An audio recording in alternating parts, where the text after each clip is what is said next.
dream of leaving their job to start a business. I actually did it. I left a stable career in finance, making a great salary to open a CrossFit gym. And it wasn't what I expected. Some months I made money. Some months I lost money. I've had months where I lost thousands. Today, I'll go over the 3 biggest lessons I've learned that I wish I knew beforehand. And if you are going to open your own CrossFit gym or similar gym or even another type of small business, maybe I could help you avoid at least one of these. When I started, I thought it was all about outworking everyone else. I thought the harder I worked, the earlier I worked, the later I worked, the better I would do. So I coached every single class. I cleaned the bathrooms. I cleaned the floors. I did the marketing. I did the sales. I did whatever we did on social media. I did everything except for the programming. And the thing that everyone warned against was burnout. I never got burned out. I left finance. I left finance sales, something that was super boring, unrewarding, and doesn't really jive with my personality. I'm not the kind of guy who wants to cold call people who don't want to talk to me. So even though I was working way longer and way harder, I didn't get burned out, but the business suffered. So lesson 1 is don't think that hustle can beat systems. What I truly needed was systems. All right. I know what you're thinking. You're thinking like, if I start my own business, I'm going to do everything, even though everyone says not to do that because I can't afford to hire anyone. And hiring someone just increases revenue and increases my risk. Totally get that. And I'm not even sure if I would hire anyone off the bat. But what I would do is do everything slow and create systems. What do I mean? Social media, not doing it on a whim. I would rather go back and post on a system 2 or 3 times a week with a thoughtful post and ask friends and family to help with that post than to just do it randomly. Like, oh, I got 5 minutes here. I got 10 minutes here. I'm going to put up a random post that's trash and doesn't get anyone engaged, right? So create a system for that. And you're going to do that with everything along the way. When something hard came up, I would just clean, right? I wasn't thinking about it, but it was like, all right, I got to make these sales calls. Oh man, like you got to have a clean bathroom. How are you going to sell someone to a dirty gym? Okay, I got to clean the bathroom. Before I know it, the whole gym is spotless. The bars are greased down, but not a single sales call was made. So I would say part of that systems, maybe even the best part, is blocking your time out. Pick a time to make sales calls. Probably start with that first. That's the most important thing. Maybe before or after marketing, right? Because if you have no one to call, that's not going to work. So maybe client acquisition, block that time out. Sales calls, block that time out. Order the 5 things that you're responsible from, or 10 things from 1, the most important, to 10, the least important, and block those out in order, right? Block out when you're going to do that number 1 thing all the way down to number 10. On to lesson number 2. Coming from finance, I thought I understood money completely. However, all the accounting knowledge, profit projections, all that stuff, it doesn't matter. I mean, it matters, but it doesn't really matter when you're getting going, right? Cash flow matters. Small businesses don't die from lack of profit or projections or this or that. They die from lack of cash flow, right? What dictates cash flow? Your money model, right? How much it costs you to get a client and how quickly you get that money back in profit, right? So if it costs you $200 to get a member in to sign up for the gym for a monthly membership of $150 a month, in the first 30 days, you're losing $50. So you have 2 ways to go about it. You either figure out how to get your cost of acquisition down, so get that 200 down below 150 or at 150, so at least you're breaking even, or have some sort of front end offer, right? Combine nutrition. Maybe you make it so that it's $200 a month if you sign up, so you break even, but it's it's $150 a month if you sign up for 3 months. Right. So now you're back at that same price, and you can even advertise that in like don't be slimy about it. Don't be greasy about it, but make it so that, hey, our monthly membership is $150, and word in such a way that that's only if you do at least 3 months upfront. So this way you're getting $450 upfront, and that's without selling any other things, nutrition, accountability, which is the 2 things I would pair with it. And you're making $250 off the bat. And that's without getting your cost of acquisition down, which you could probably get it below 200, especially if you're just starting out, right? Because your volume is not as high. So lesson number 2, get the proper money model, get a front end offer. Off the bat, you want to break even, if not make money, on every client that walks in the door. And if they don't go for that, hey, 2 or 3 month sign up or front end offer, whatever front end offer you go for, if they don't sign up, at least you're selling them down to a smaller ticket item, which is priced higher than that entrance fee. Because honestly, the people that aren't willing to commit 2 or 3 months, they're not worth your time. And that leads me to lesson 3. The people that aren't your people aren't worth your time. I don't mean that in a negative way, but you have an avatar, right? You want, maybe it's not you, right? I'm not my ideal client, right? Let me actually tell a side story here. Someone asked me, a close friend, asked me like, how much of a dream would it be if you could have a CrossFit gym full of people who are all into CrossFit? I said, that would be my nightmare. I'm the worst client. I don't want to coach myself. I'm the least coachable person ever. That's why I'm here. I spent my whole life researching and learning and moving and learning from that movement to learn like the most efficient patterns, avoid injury, get stronger, all that stuff. I want to do that on my own. A lot of times, let me take a step back. I listen to a lot of my coaches, but I was always skeptical. Probably the same. Are you the kind of person that when your doctor says something, right, you're like, that's my doctor? Or are you the kind of person that goes to ChatGPT and looks it up? I'm that person. So you want to determine your ideal client. I know everybody says that and it's like, yeah, I want to determine my ideal client, but I just want money. I just want to take everyone. That's fine. Like I'm not saying just push those people away in the beginning. Eventually, yes, you will push them away.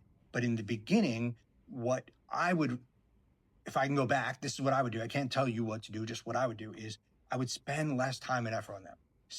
I would stop chasing the people that like didn't value fitness, right? This is a hard business. Why? Because if you're 40 or 50 and you're out of shape, it's because you, for the first 50 years of your life, you didn't value fitness. So it's going to be hard for me in a 5-minute, 10-minute, 15-minute intro to change your whole worldview where fitness is worth 150 to 200 a month or more than that, right? That's a hard thing to change. Now, the ideal client for me is someone who changed their worldview but hasn't changed their life yet, right? So I used to not value fitness, not me, the client. The client used to not value fitness. Something happened. They went to the doctor. They were told they weren't going to live long enough, something like that. And now they see the value in fitness, but they haven't done anything about it yet. So, and they're ready to make that change. Why is that the ideal client? Because they're impressionable, right? They're coachable. They're willing to make a change. They're not convinced that not eating carbs is going to be their secret to health and fitness, right? They don't have all these barriers, these whatever stopping them from being coachable, right? You want those clients that fit your ideal mode, and those are the people you want to hammer on. However, it can't stop there, right? You need cash flow. So sure, you're going to hammer on the clients that are your ideal avatar, still maybe take cash from the people that maybe aren't your people, but don't spend hours and hours reaching out for them. But the third part is the most important. You can't just scrap the time you would spend trying to get those clients that don't fit your mold. You have to put that elsewhere, right? If you would normally spend an hour a day reaching out to those clients that don't fit the mold and chasing them on text and where have you been, and I want to help you. You have to spend that elsewhere to get other clients, right? You can't just drop them and expect things to line up. You have to take that hour, not spend it on those people, and spend it trying to get your people. The final lesson, probably the most important lesson, at least for me, probably the reason that I'm recording this video, is drop the ego.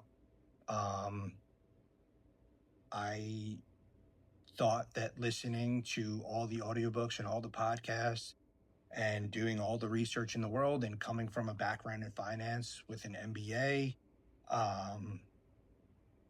thought I'd be profitable right away. And I'm not. And I honestly spent the last 4 years beating myself up for it. And I even think that a part of it is, or part of my reaction is, oh, I didn't do it, so just move on, right? But the reality is, the only one that cares about your timeline is you. It's an arbitrary timeline, and everyone around you, including yourself, doesn't care about the timeline. If you do cool shit, nobody cares that it took you 5 years to build it versus 1 year. Sure, they might say, oh, he built that so quick, but really nobody cares, right? If I built this amazing business that supports my family and allows my wife and her family to come in and enjoy their grandchildren, my children, my 2-year-old runs around here like a mad person. My newborn 4-month-old, whatever, is sitting in the corner of the gym. If I can build that and help people get in the best shape of their life and live longer, happier, healthier lives while also making a good salary, you're not going to care if it took you 5 years. You just won't, right? It's like, would you care if you won the lottery in your first ticket or your 100th ticket? You don't care. You won the lottery, right? So lesson 3 is drop the ego. Just because you're not there yet doesn't mean you won't get there. And you only fail when you quit, right? That's really what it comes down to. And quitting is okay. Maybe this isn't for you. And it doesn't have to be this business, right? You don't have to quit small business or entrepreneurship just because the business that you started didn't work out, right? Whether you can go to another business in the same industry, you can start another gym. Maybe the location didn't work, whatever. But the point is, drop the ego. Nobody cares, and you don't fail until you quit. So, starting a small business can be super hard. I don't want you to take this as discouragement. I highly, highly, highly recommend that if you're the kind of person that doesn't mind sacrificing stability and that great salary for chasing your dream, just go for it. I have a 2-year-old, a 4-month-old, a wife, it's a whole family. We're doing it. Make sure your family supports you like my wife does. It's totally worth it. Even though if you're anything like me, you beat yourself up every day, all day. Anyway, into the recap. So recap, first lesson, don't try to out hustle your systems, right? Systematize early. It doesn't have to be complicated. You don't need crazy software with monthly bills. You don't want to start out. Those are things you can get down the line. They're not needed in the beginning, right? Use Google Documents or Workspace, whatever, Apple stuff. Just even use paper. I worked for a CFP, and half of the stuff was a notepad with a to-do list. We didn't cross it out until it was done. Honestly, I think that's maybe even better than half the stuff we're doing today with the computers. And I'm a nerd. Lesson 1, systematize early. Don't try to out hustle those systems, although you still need to hustle. Lesson 2, cash flow money model, right? Try to profit, or at least the worst case scenario, break even on a customer. Okay. So when a customer walks in their first month, you want to try to at least break even, hopefully profit with a good money model. And lesson 3, the hardest one, drop the ego. Nobody cares. Nobody's going to judge you harder than you judge you. And you don't fail until you quit. So keep going. If this is the kind of stuff you like, I'm going to try to keep giving unfiltered advice. I want to share my whole journey. I want to go back, get detailed from what it was like working in finance and what I was feeling. It wasn't good, I'll tell you that. I wasn't happy. To all the way where I am now, and then going forward where I plan to be, and hopefully even share where I am in the future. You get it. So if that's something you'll be into, subscribe.